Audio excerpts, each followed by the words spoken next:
Hello students. आज के class में हम लोग डिस्कस करने वाले हैं कुछ amazing facts that are related to photosynthesis. ठीक है, आखिर वो अमेजिंग फैक्ट्स क्या हो सकते हैं जो फोटोसिंथेसिस प्रोसेस के साथ कोरिलेटेड होते हैं। तो यहाँ पर जब हम बात करते हैं अमेजिंग फैक्ट्स की, तो सबसे पहला हम लोग देखते हैं कि कौन कौन से ऐसे फैक्टर्स हैं जो फोटोसिंथेसिस प्रोसेस को इफ़ेक्टिव बना सकते हैं। क्या कोई ऐसा फैक्टर है जो फोटोसिंथेसिस को इफ़ेक्टिव बनाएगा, और अगर बनाएगा तो कैसे और कितना। ठीक है, तो देखिए सबसे पहला फैक्टर है वह होता है लाइट। जो लाइट फोटोसिंथेसिस प्रोसेस के इफेक्टिव बनाता है, ये तो सबको पता है। ठीक है, कि लाइट के बिना फोटोसिंथेसिस प्रोसेस परफॉर्म नहीं हो सकता है। पर अगर हम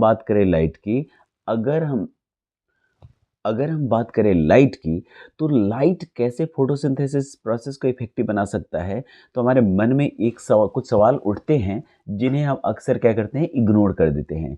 कि क्या फोटोसिंथेसिस सभी तरह की लाइटों में पॉसिबल है? क्या फोटोसिंथेसिस प्रोसेस केवल सनलाइट में पॉसिबल है? क्या फोटोसिंथेसिस मॉर्निंग में भी होता है, या फोटोसिंथेसिस मॉर्निंग और इवनिंग दोनों टाइम में होता है, दोपहर में भी होता है? क्या पूरे दिन फोटोसिंथेसिस हो सकता है? तो ये सारे मन में जो सवाल उठते हैं, उसका आज हम लोग आंसर ढूंढेंगे। ठीक है, तो लाइट जो होता है, ठीक है, फोटोसिंथेसिस प्रोसेस के लिए कितना लाइट ज़रूरी है, कितनी इंटेंसिटी ज़रूरी है। तो देखिए, लाइट की दोनों चीज़ें, अगर हम बात करें कि लाइट की जो क्वालिटी होती है, लाइट की जो अगर बात करेंगे हम, कि लाइट की जो क्वालिटी होती है, क्वालिटी, और लाइट की इंटेंसिटी।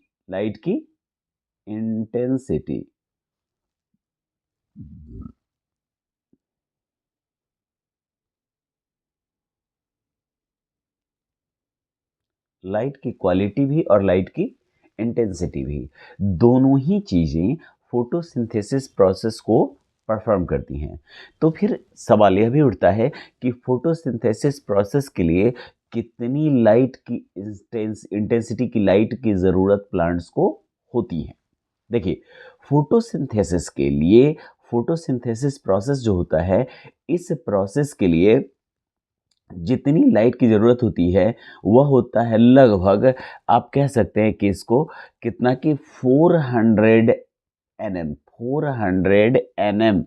ठीक है, 400 nm से लेकर, और 700 nm, ठीक है, 700 nm तक की जो लाइट की इंटेंसिटी होती है, वह लाइट की इंटेंसिटी प्लांट्स को रिक्वायर्ड होती है। लेकिन यानी करीब 400 nm से लेकर और 700 nm तक का जो लाइट होता है, इस लाइट को हम लोग कहते हैं, यह जो इंटेंसिटी लाइट की होती है, वह होती है परफेक्ट। यह कह सकते हैं कि perfect perfect for photosynthesis, for photo photosynthesis. ठीक है, फोटोसिंथेसिस यानी इस इंटेंसिटी की, ठीक है, इस इंटेंसिटी की लाइट, ठीक है, इस इंटेंसिटी की लाइट जो होगी, तो प्लांट्स उसमें प्रॉपरली और परफेक्टली फोटोसिंथेसिस प्रोसेस को परफॉर्म कर सकते हैं।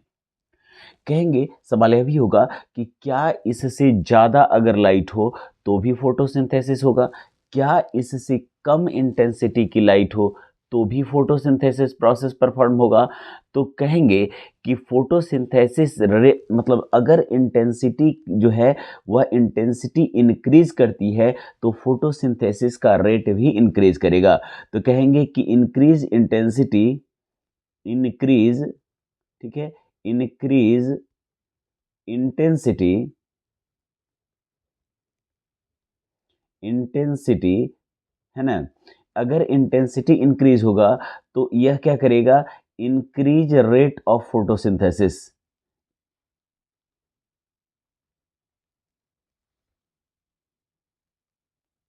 इंक्रीज रेट,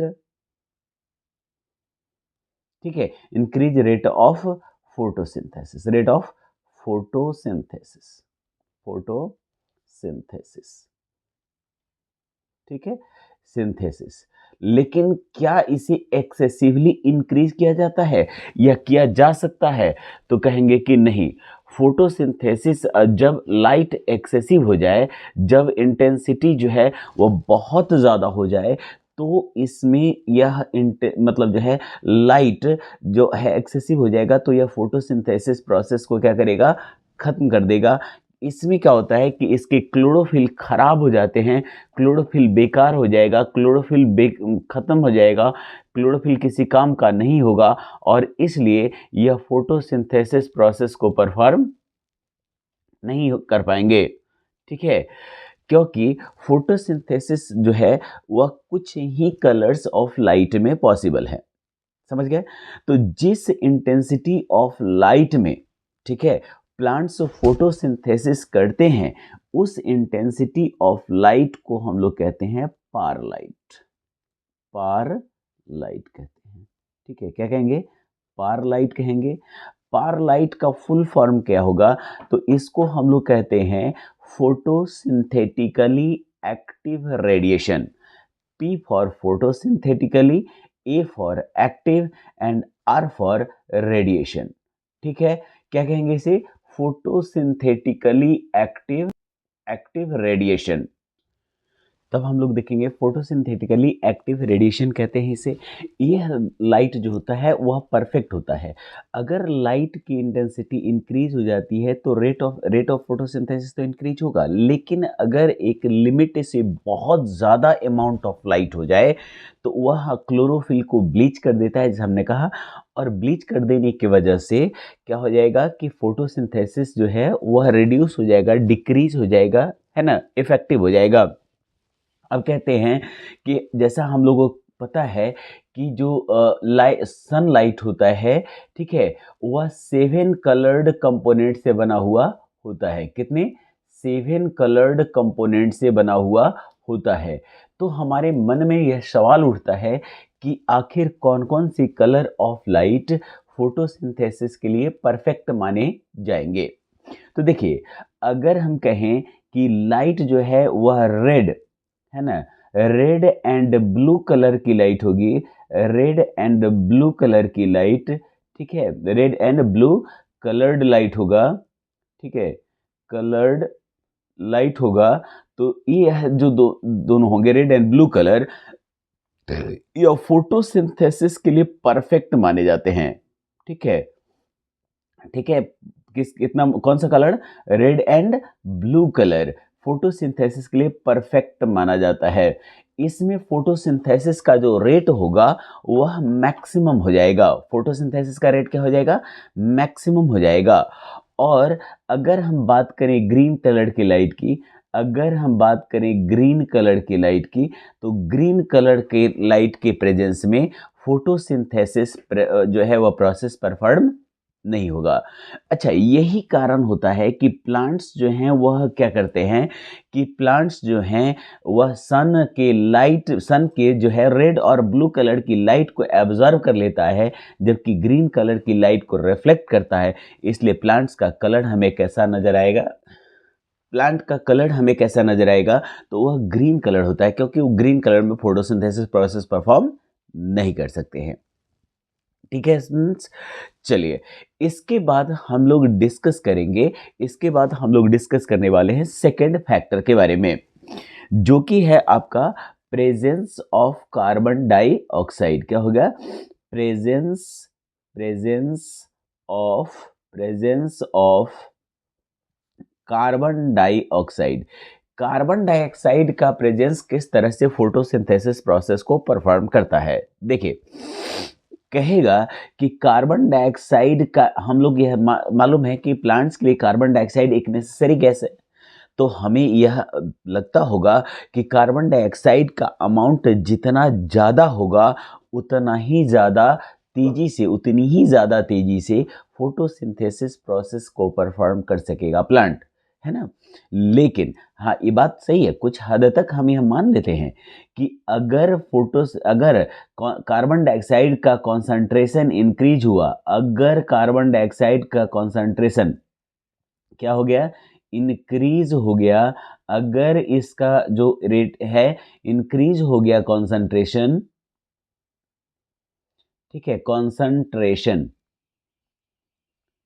किसका कॉन्सेंट्रेशन, कार्बन डाइऑक्साइड का कॉन्सेंट्रेशन अगर एनवायरनमेंट में इंक्रीज हो गया तो यह रेट ऑफ फोटोसिंथेसिस को इंक्रीज कर देगा।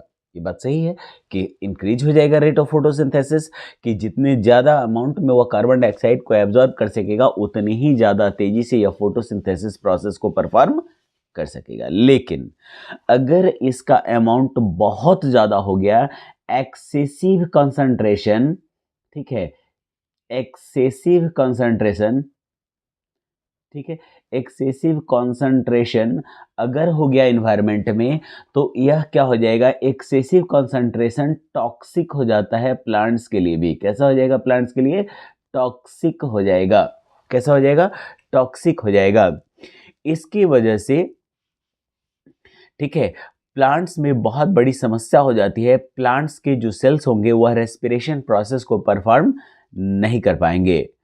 वैसे तो सामान्यतः हम लोग यह जानते हैं कि प्लांट्स जो है वह कार्बन डाइऑक्साइड को एब्जॉर्ब करेंगे और ऑक्सीजन को रिलीज करेंगे, लेकिन याद रखिए कि इसका भी एक एवरेज रेशियो बना हुआ होता है। अगर हम बात करें नाइट में, तो नाइट जो होता है सामान्यतः नाइट में प्लांट्स केवल कार्बन डाइऑक्साइड CO2 गैस को क्या करते हैं, CO2 गैस को रिलीज करते हैं, केवल और केवल क्या करेंगे, रिलीज करेंगे। क्या करेंगे, रिलीज करेंगे। अगर बात करें मॉर्निंग और इवनिंग की, अगर हम बात करें मॉर्निंग, है ना, मॉर्निंग और इवनिंग की, है ना, एंड इवनिंग की, तो अगर हम बात करें मॉर्निंग और इवनिंग की, तो इस समय प्लांट्स जो है वह कार्बन डाइऑक्साइड ना ही एब्जॉर्ब करते हैं और ना ही रिलीज करेंगे। ठीक है, तो ये ना ही इस समय एब्जॉर्ब करेंगे और ना ही क्या करेंगे, रिलीज करेंगे।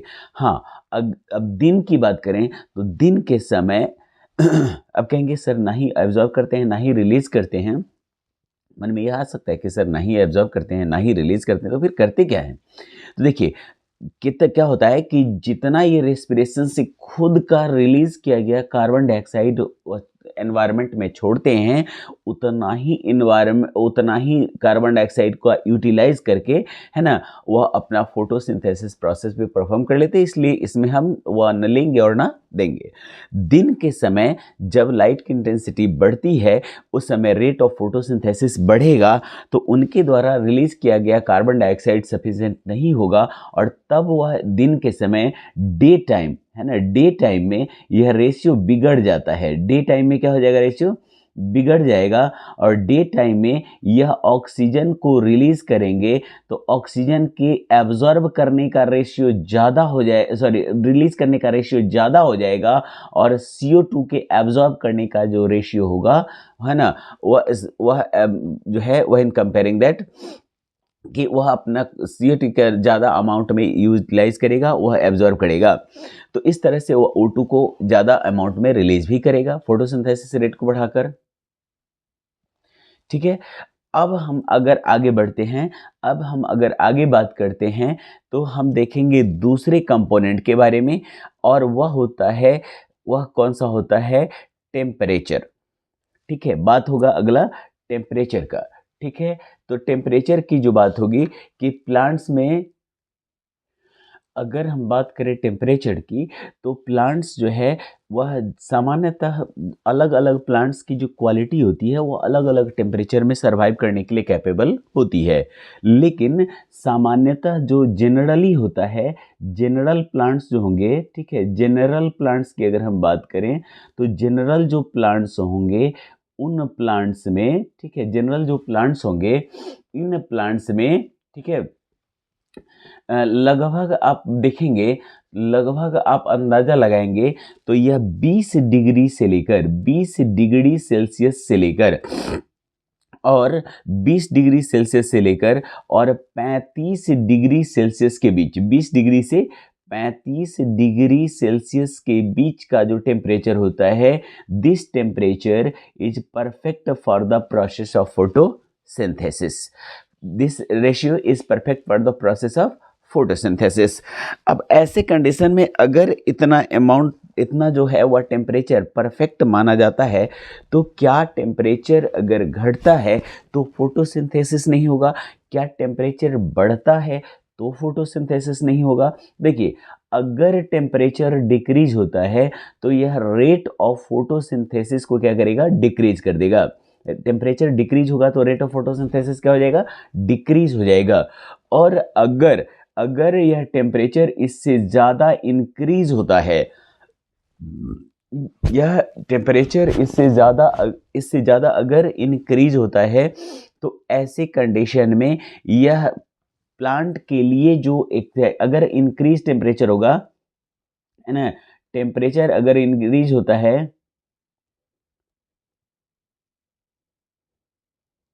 टेम्परेचर अगर इंक्रीज होता है तो यह क्या करता है, क्या इफेक्ट डालेगा? तो प्लांट्स में जो फोटोसिंथेटिक एंजाइम्स होते हैं, जिसे हम लोग पीई यानी सिंथेटिकली एंजाइम्स जो होते हैं, वह उसे इनएक्टिवेट कर देगा। क्या कर देगा? उसे इनएक्टिवेट कर देगा, और इससे इसमें फोटोसिंथेसिस प्रोसेस जो होगा, ठीक है, वह फोटोसिंथेसिस के लिए जो एक्टिव एंजाइम्स होंगे जिसकी उसे ज़रूरत होगी, वह प्रॉपर्ली वर्क नहीं कर पाएंगे। इससे उसके जो है वह एंजाइम्स काम नहीं कर पाएंगे, जिसे हम लोग फोटोसिंथेटिकली एक एंजाइम्स कहते हैं। अब कहेंगे कि ऐसे एंजाइम्स, फोटोसिंथेटिकली एंजाइम्स में दो एंजाइम्स बहुत ही फेमस होते हैं, जिसमें एक को हम लोग कहते हैं रूबिस्को, एक को हम लोग क्या कहते हैं? रूबिस्को कहते हैं। ठीक है, रूबिस्को रूबिस्को कहते हैं। ठीक है, और दूसरा जो होता है वह हो जाएगा आपका पेप्को। रूबिस्को और पेप्को, रूबिस्को और पेप्को कह सकते हैं। ठीक है, दो एंजाइम्स होते हैं, वह परफेक्ट माने जाते हैं, और इन दोनों एंजाइम्स के कम एक्टिव होने से, यानी टेम्परेचर अगर लो होगा तो इसकी एक्टिविटी कम हो जाएगी, टेम्परेचर लो होगा तो एक्टिविटी कम, और टेम्परेचर ज़्यादा होगा तो इसकी एक्टिविटी खत्म हो जाएगी, और दोनों ही कंडीशंस में उन प्लांट्स में फोटोसिंथेसिस प्रोसेस परफॉर्म नहीं होगा। यहीं पर अगर बात करें वाटर की, अगला जो इफेक्टिव कंडीशन होता है वो होता है वाटर। तो देखिए, अगर प्लांट ज़्यादा अमाउंट में वाटर एब्जॉर्ब करते हैं, अगर अमाउंट ऑफ वाटर इंक्रीज होता है, amount amount of water increase होता है, अगर अमाउंट ऑफ वाटर इंक्रीज होता है, ठीक है, तो ऐसे कंडीशन में क्या होगा कि यह ज़्यादा रेट ऑफ ट्रांसपिरेशन को बढ़ा देगा, यह इंक्रीज कर देगा किसे? तो यह ट्रांसपिरेशन के रेट को इंक्रीज करेगा। ठीक है, ट्रांसपिरेशन, इसके रेट को क्या कर देगा? यह इंक्रीज कर देगा, और अगर रेट ऑफ ट्रांसपिरेशन इंक्रीज हुआ तो यह क्या करेगा? कार्बन डाइऑक्साइड के एब्जॉर्ब करने के रेशियो को घटा देगा, और इस कारण से प्लांट्स के लिव्स में फोटोसिंथेसिस प्रोसेस क्या हो जाएगा? रिड्यूस हो जाएगा, है ना। तो वाटर कम होगा तो प्लांट्स मर जाएंगे, और अगर वाटर ज़्यादा हो जाएगा तो ऐसे में रेट ऑफ फोटोसिंथेसिस डिक्रीज हो जाएगा। इसलिए इसका भी एवरेज होना एसेंशियल है। ठीक है स्टूडेंट्स, मिलते हैं अगले वीडियो में। तब तक आप देखिए और अपनी जानकारी को इंक्रीज कीजिए।